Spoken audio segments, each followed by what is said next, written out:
بچے اعلیٰ کی صدائیں بلند کر رہے ہیں۔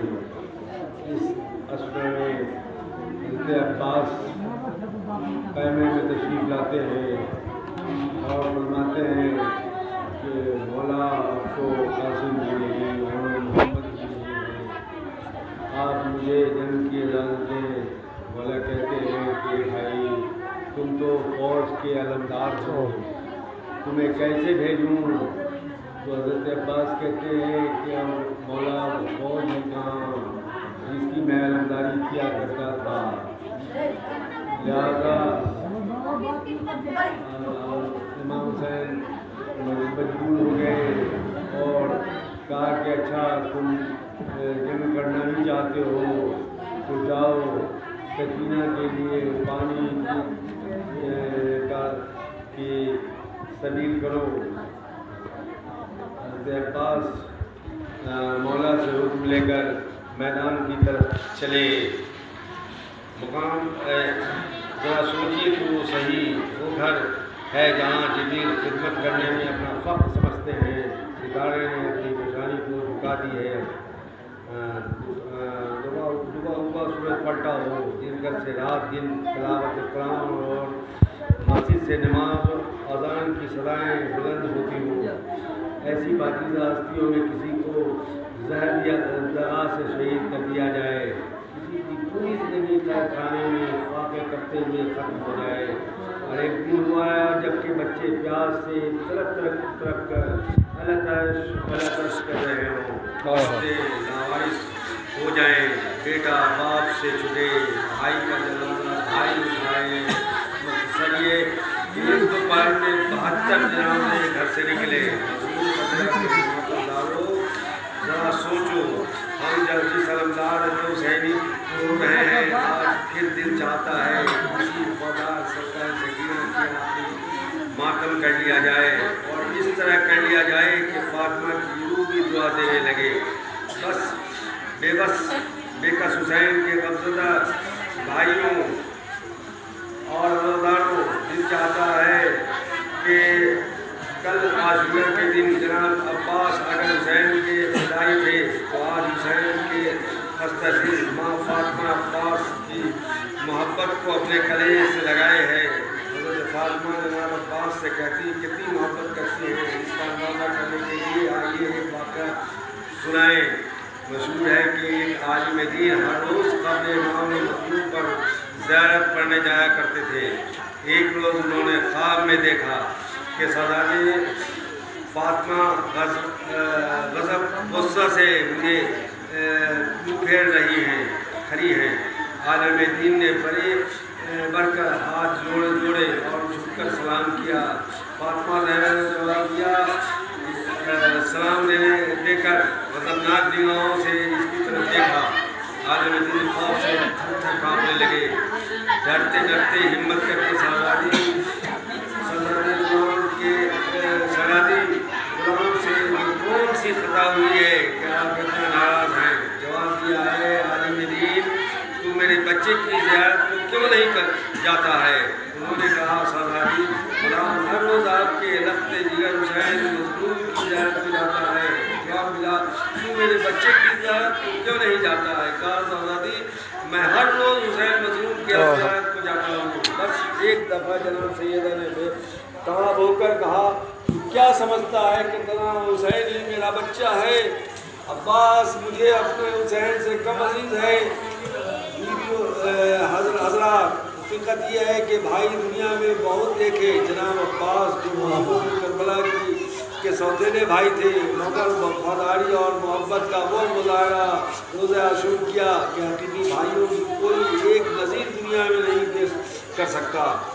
شاید یہی وجہ ہے کہ ہر سے لاشا اٹھانے والے حسین کو جب اس شیر کے مرنے کی خبر ملی تو پھر طاقت نے جواب دے دیا۔ چنانچہ لکھا ہے کہ جب تمام انصار شہید ہو چکے، یہاں تک کہ قاسم و محمد جام شہادت پی چکے، تو حضرت عباس حسین مظلوم کے قریب آئے اور جھٹ سے جھکا کر کہا، یاد دیجیے، بھائی نے بھائی کے چہرے پر وفاداری کی امید ہوئے کو پڑھا. کہا بھیا عباس اس بے کسی میں تم ہی ایسے رہ گئے تھے جسے کچھ ڈھارس تھی اور تم تو میرے لشکر کے علمدار ہو. کہا سارا لشکر تو شہید ہو گیا, علمداری کس کی کہوں. آنکھوں کے سامنے سارے انصار, بھانجے, بھتیجے اور بچے تک قدم توڑ دیا, یہاں تک کہ بھیا حسن کے یتیم کے کلیجوں کا ٹکڑے کو سمیٹ کر لائے, ان کا جنازہ اٹھایا, ان کو دیکھا. اب نفس جیسے میں تنگ کر رہا ہے, کلیجہ پھٹتا جا رہا ہے, اب نہ روکے, برداشت کی بھی ایک حد ہوتی ہے. یہ کہتے کہتے عباس کی آنکھیں سرخ ہو گئی اور بڑے بڑے آنسو گرنے لگے. سامنے کھڑے چاہنے والے جوان بھائی کو آنسو بہتے دیکھ کر مولانا نے فرمایا اور قرار نہیں آ رہا تھا. کہا بھیا اچھا جاؤ, میں تمہیں روکتا نہیں, مگر پہلے خیمے میں جا کر پہنوں سے رخصت ہو لو. علی کا لال خیمے میں آیا. پہلے زینب ان کلثوم پر نظر کی, ان کے چہرے پر اداسی تھی. پھر خیمے کی ایک گوشے پر نظر گئی جہاں بھتیجی پیاسی تکلیف سے آنکھیں بند کیے کہہ رہی تھی, پھوپھی جان بہت پیاس لگی ہے, بہت پیاس لگی ہے. پھوپھی جان چچا سے کہو کہ میرے لیے پانی لا دیں. وفاداری چچا کا کلیجہ, وفادار چچا کا کلیجہ منہ کو آ گیا. بڑھ کر بچی کو گود میں اٹھا لیا.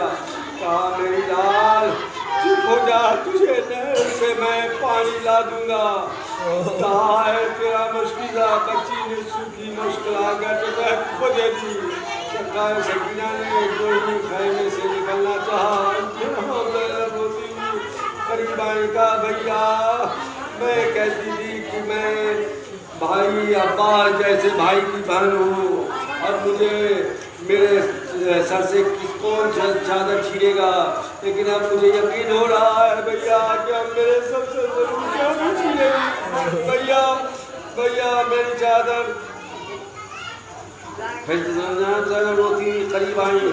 کہا بھیا میرے سامنے سے ایک دفعہ رضا ہٹ گئی تھی تو بابا نے میرے بالوں کے پیسے لینے شروع کر دیے تھے. جب میں نے سب پوچھا تو فرمایا تھا کہ زینب یہ وہ مقام ہے جہاں ایک دن اشقیا رسی باندھیں گے. بابا کی اس بات میں اکثر سوچا کرتی تھی کہ جس کا بات جیسا شیر بھائی ہو, بھلا اس کی موجودگی میں کس کی ہمت ہو سکتی ہے جو اس کی بہن کے ساتھ ایسی گستاخی کرے. بھیا عباس بابا کی بات کا یقین ہو گیا تو انہوں نے فرمایا تھا وہ ہو کر رہے گا.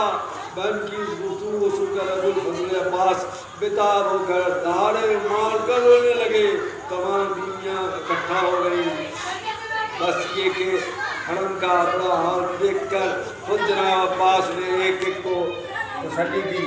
جب آنسو تھم گئے تو سب کو سلام آخر کیا. بچوں نے دیکھا مشرقی لیے ہوئے عباس چلے ہیں تو سب کے چہرے پر امید کی چھلک پیدا ہوئی. ہاتھوں میں کوزے لے کر میرے خیمے پر آئے. سکینہ کہہ رہی تھی اب تو میرا چچا پانی لینے جا رہا ہے. بچوں گھبراؤ, اب ہم لوگ پیاسے نہیں رہیں گے. بچوں گھبراؤ نہیں, اب ہم لوگ پیاسے نہیں رہیں گے. ادھر شیر نے دوش پر مشت لٹکائی, ہاتھ سے گھوڑے کی لگام پکڑی اور دوسرے ہاتھ سے بھائی کا لیا ہوا علم سنبھالا. امام کا آخری سلام کیا اور ایک دفعہ پشت فرش پر تن کر بیٹھے. گھوڑے کو دی. فوج اشقیا بڑی طرف بھاگنا شروع کر دی. آپ نے گھوڑا روک کر ایک خطبہ فرمایا. میں نے بچوں کی باس اور امام کی بے کسی کا تذکرہ کیا. ایک صحابی نے جواب دیا ہے علی کے فرزند عباس ہم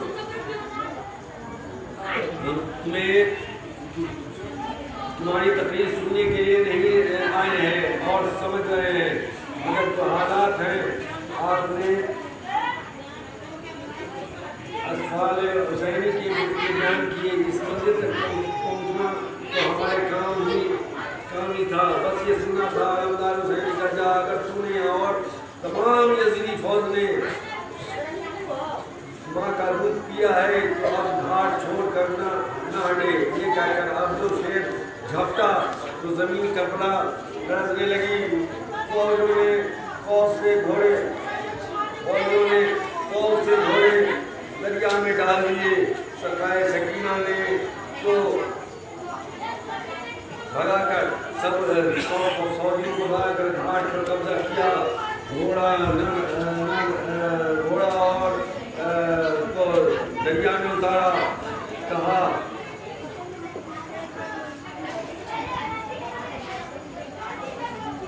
پی لے پانی اے میرے وفادار مرکب، مگر گھوڑا بھی بے حد وفادار تھا۔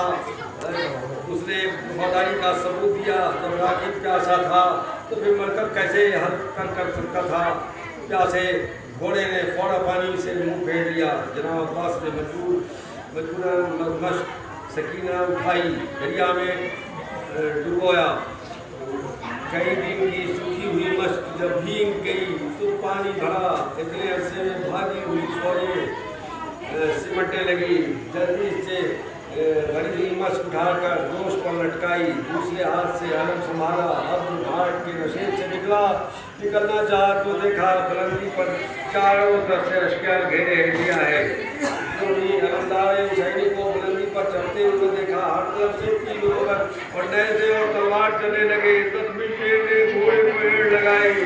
اے میرے وفادار گھوڑے، اے میرے وفادار گھوڑے کی قلم سکینہ خیمے تک پہنچا دے، مگر پیاسا گھوڑا تیر سے نیزوں سے تلوار سے کھا کر زخمی ہو گیا اور بلندی کی پر اپنے سوار کو لے آیا۔